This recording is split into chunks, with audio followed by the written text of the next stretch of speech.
Salam əziz tarixsevərlər, mövzumuz Asiya Hun dövləti. İlk öncə qədim Hun tayfaları haqqında sizə məlumat verim. Hunlar türk mənşəli köçəri tayfalardır və Orxan Selenqa çayları arasındakı ərazilərdə yaşayırdılar. Əsas məşğuliyyətləri sizcə nə idi? Köçəri maldarlıq, ovçuluq olmuşdu. Bunlar haqqında da ilk məlumatlar eradan əvvəl 2-ci minillikdə Çin mənbələrində verilmişdir. Kiçik Asiya Hun dövlətinin yaranmasına.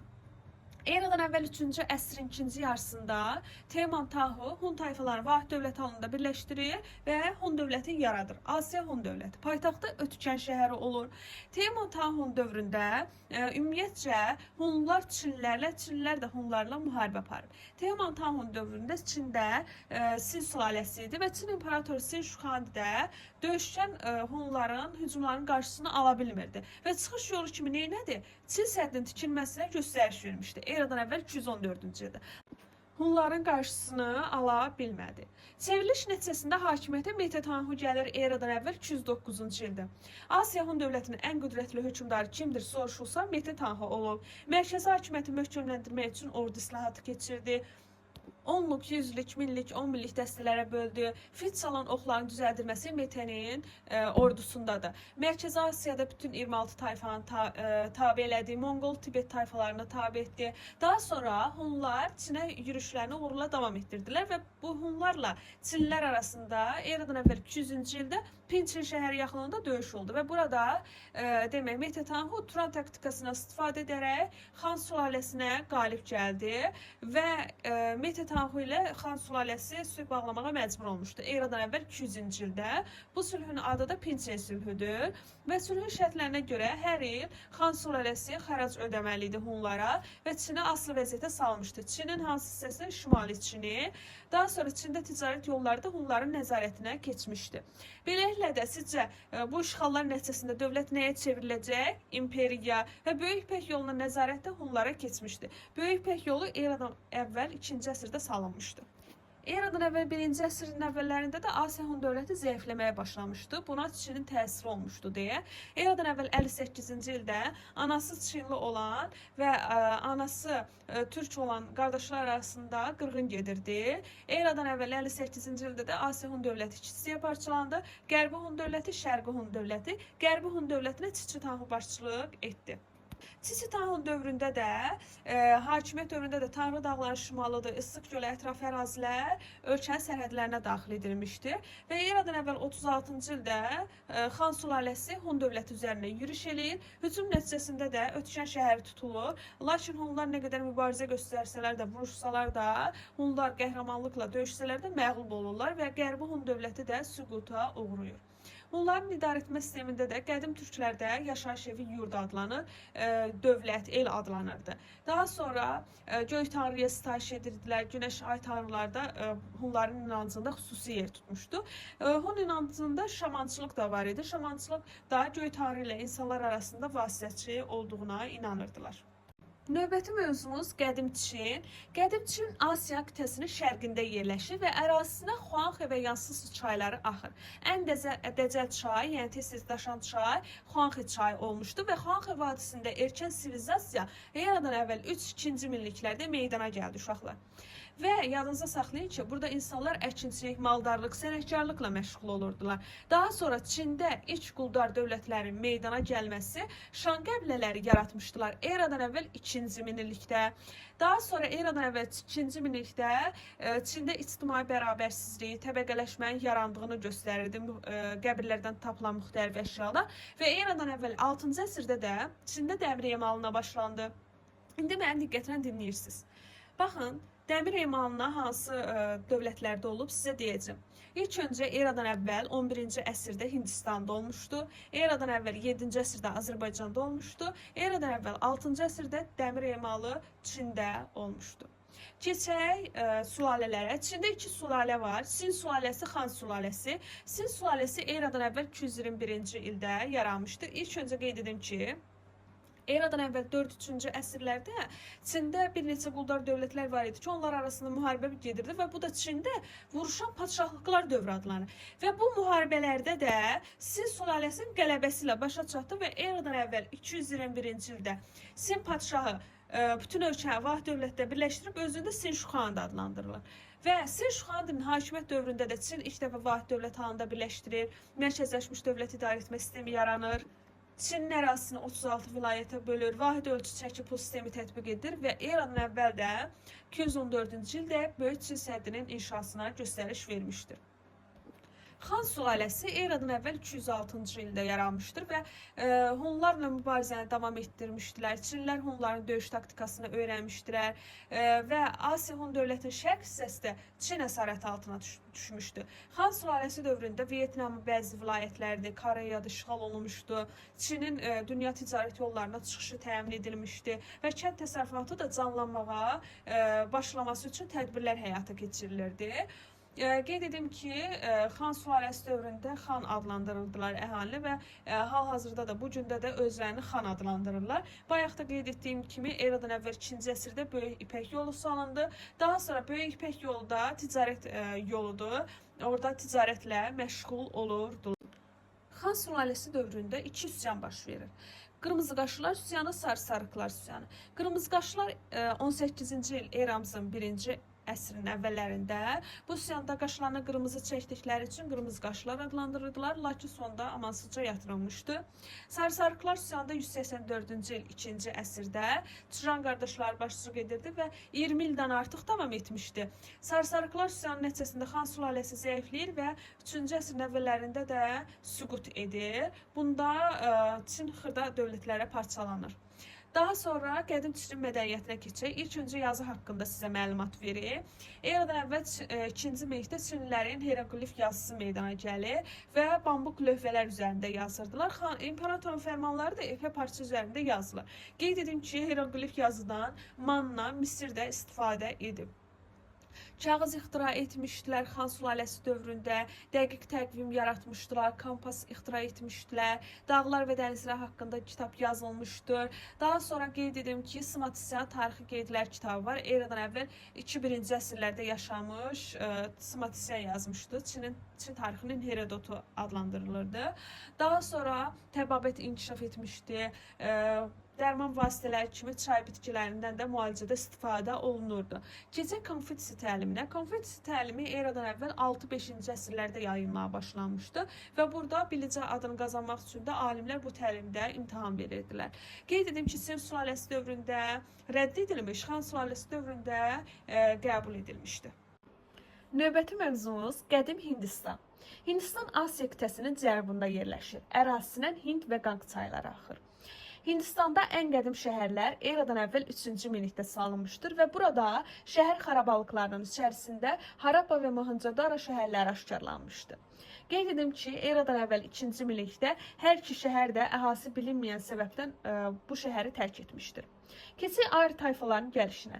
Eradan əvvəl 2-ci minillikdə Arya tayfaları Hindistana köç edirlər və şimal-qərbində məskunlaşırdılar. Və burada tayfa başçıları razilər adlandırırdılar. Yerli əhali ilə qaynayıb qarışıb, oturaq həyata keçirib əkinçiliklə məşğul olurdular. Qeyd etdiyim kimi dəmir emalına Hindistanda eradan əvvəl 11-ci əsrdə başlanmışdı. Eradan əvvəl 1-ci minillikdə qədim Hindistanda dövlətlər yarandı və vahid dövlətin olmaması da Hindistana hücumları artırırdı. Eradan əvvəl 6-cı əsrdə Əhəməni dövləti Hindistanın şimal-qərbini işğal elədi. Daha sonra eradan əvvəl 327-ci ildə Makedoniyalı İskəndər gəldi, Hindistana yürüş edərək Hind çayına qədər Hindistan torpaqlarını ələ keçirdi. Lakin uşaqlar, demək İskəndər Hindistanın işğalını tamamilə başa çatdırmadı. Sizcə səbəb nə idi? Səbəb o idi ki, əsgərlər yorulmuşdu və yürüşü davam etdirmək istəmirdi. Həm də Hindistan xalqı güclü müqavimət göstərirdi Makedoniyalı İskəndərə qarşı. Eradan əvvəl 323-də də İskəndər ölür və bundan sonra da Hindistanda Yunan-Makedoniya işğalına qarşı mübarizə başlayır. Və bu mübarizədə də hansı sülalə fərqlənir sizcə? Maurya sülaləsi. Eradan əvvəl 317-ci ildə Maurya sülaləsinin əsası qoyulmuşdu. Və burada Chandragupta fərqlənirdi. Daha sonra ən qüdrətli hökmdarı Maurya sülaləsinin Aşok olmuşdu. Eradan əvvəl 3-cü əsrin ikinci yarısında Hindistanı vahid dövlət halında birləşdirmişdi və bütün ölkədə də hakimiyyəti möhkəmləndirdi. Buddizmin əsas himayədarı, təbliğatçısı olmuşdu, islahatlar həyata keçirmişdi və bunu da əhaliyə yaymaq üçün nə etmişdi? hər ölkəyə, şəhərə 33 kitabə qoydurmuşdu. Ashoka vəfat edir, bundan sonra dövlət zəifləyir. Eradan əvvəl 180-ci ildə də Maurya sülaləsinin hakimiyyətinə son qoyulur. Hindistan da ayrı-ayrı dövlətlərə parçalanır. Hindistanda qulları yad, düşmən adlandırırdılar. Hindistanda kasta quruluşuna keçək. Kastalar eradan əvvəl 12-11-ci əsrlərdə yaranmışdır və 4 əsas kasta var idi. Kastadan kastaya keçmək irsi idi. Demək, 2 din var idi. Hinduizm dini, Buddizm dini. Hinduizm dini eradan əvvəl 2-ci minillikdə meydana gəlmişdir və burada ən qədim müqəddəs qanunlar toplusu Veda adlanırdı. Buddizm dini də eradan əvvəl 6-cı əsrdə Gaumata tərəfindən yaradılmışdır. Daha sonra yazısına keçək. Yazı olaraq yazını palma yarpaqları üzərində yazırdılar və 0 rəqəmin ixtira etmişdilər. Riyaziyyətə gətirmişdilər daha doğrusu. 10 rəqəmli hesab ixtira etmişdilər. Yer kürəsinin şar formasında olduğunu təsəvvür edirdilər. Şahmat oyunun vətəni sayılır Hindistan. 4 növ qoşun adlandırırdılar. Və sizcə dama oyunu hansı yerdə, dövlətdə oxumuşduq? Bunun yorumlara yazarsınız. Eradan əvvəl 3-cü əsrdə sütunlar inşa olunmuşdu və sütunlardan birinin üzərində 4 şir heykəli olmuşdu. 4 şir heykəli eradan əvvəl 3-cü əsrə aiddir. Eradan əvvəl 1-ci əsrdə daşdan yonulmuş darvaza aiddir. Bu dövrdə inşa olunmuşdur. Növbəti mövzumuz Monqol dövləti. 1206-cı ildə onun qurultayı oldu və burada Teymurçin Böyük xan seçildi və Çingiz adını qəbul etdi. Bununla da Monqol xaqanlığının əsası qoyuldu. Paytaxtı da Qarakorum şəhəri olmuşdu, ilk paytaxt idi. İkinci paytaxtı Pekin şəhəri olmuşdu. Dağınıq halda olan Monqollar yeni birləşmələr olan ordularda yaradırdılar və orduları da hərbi təşkilat idi. Bahadırlar, noyonlar başçılıq edirdi. Çingiz xan 1206-cı ildə hakimiyyətə gəlir, 1227-ci ildə. Bir dənə də sual burada qeyd edeyim, 1227-ci ildə Azərbaycanda nə olmuşdu? Yorumlara qeyd edərsiniz. Demək, Çingiz xan geniş işğallara başlamaq üçün güclü ordular yaradır və dövlətin ərazisinə göndərdikləri ordu qoşunlarına da əskərlərinə uyğun olaraq onluq, yüzlük, minlik tümənlərə bölür və onbaşı, yüzbaşı, minbaşı rütbəsi verirdi. Daha sonra tayfa müxtəlifliyi prinsipindən istifadə edirdi. Tayfa ərazi birlikləri ilə əvəz olunurdu. Onluq sistem adlanan qədim Hun ənənəsini davam etdirmişdi və qanunlar toplusu Böyük Yasa adlanırdı. Böyük Yasada Çingiz xanın Monqolların qanunlar məcəlləsi olan yarlıqlar, yasaqlar və Çingiz xanın nəsihətlərindən ibarət idi Böyük Yasa. Çingiz xanın hərbi strategiyası var idi. Kəşfiyyat məlumatları toplamaq, düşmənin zəif güclü tərəflərini öyrənmək, daha sonra düşmənə gözlənilməz, yəni qəfildən zərbə endirmək. Çingiz xan hərbi yürüşlərinə keçək. Hərbi yürüşlərə 1207-ci ildən başlamışdı və ilk öncə bütün Monqoldu, bir çox türk tayfalarını birləşdirir və işğallara başlayır. Daha sonra Sibir və Şərqi Türkistanı işğal edir. 1211-1215-ci ildə Pekin şəhəri daxil olmaqla Çinin şimalını işğal edir. Çinin şimalını Hun dövlətindən Metetanhuda işğal etmişdir. 1219-1221-ci illərdə də Xarəzmşahlar dövlətini məğlub edir və Mərkəzi Asiya işğalını başa çatdırır. 1220-22-ci illərdə Çingiz xan Azərbaycana, yəni Monqollar Azərbaycana yürüş edirlər. Birinci yürüşdü. Cəbə və Subutay başçılıq etmişdi, kəşfiyyat xarakterli idi. Daha sonra 1222-ci ildə də Dərbənd keçidi vasitəsilə ölkədən çıxırlar, Şimali Qafqaza gəlirlər və 1223-cü ildə də Kalka döyüşü olur. Burada da Rus Qıpçaq qoşunları məğlub edib öz ölkələrinə qayıdırlar. Qeyd edim ki, Monqolların Azərbaycana üst yürüşü olmuşdur. 1220-1222-ci illər Cəbə və Subutay başçılıq etmişdi. Daha sonra 1231-1239 bu möhkəmlənmə xarakterli idi. 1256-1258 dövlət yaratmaq idi. Bundan sonra da 1258-ci ildə də Hülakülər dövləti yaranmışdı. Monqolların 5-ci ulusundan idi. Çingiz xanın vəsiyyətnaməsi var idi. Çingiz xan ölmədən öncə vəsiyyətnamə hazırlamışdı və bu vəsiyyətnaməyə görə də Monqol dövlətini 4 ulusa böldü oğlanların sayına görə və Böyük xan qurultayda seçməli idi. Bu da Çingiz xanın ilk və son səhvi olmuşdu. Daha sonra Xublay xanın hakimiyyət dövrü var. 1264-dən 1294-ə kimi paytaxtı Qaraqorumdan Pekin şəhərinə köçürür və Yuan sülaləsinin əsasını qoyur. Cənubi Çini işğal edir. 1271-ci ildə də özünü Çin imperatoru elan edir. Yadınızda saxlayın. Şimali Çini Çingiz xan işğal etmişdi. Cənubi Çini Xublay xan işğal etmişdir. 14-cü əsrin əvvəllərində də Monqol imperiyası müstəqil dövlətlərə parçalanmışdı. Yuan Monqol sülaləsi hakimiyyətdən devrildi 1368-ci ildə. Növbəti mövzumuz Qızıl Ordu dövləti.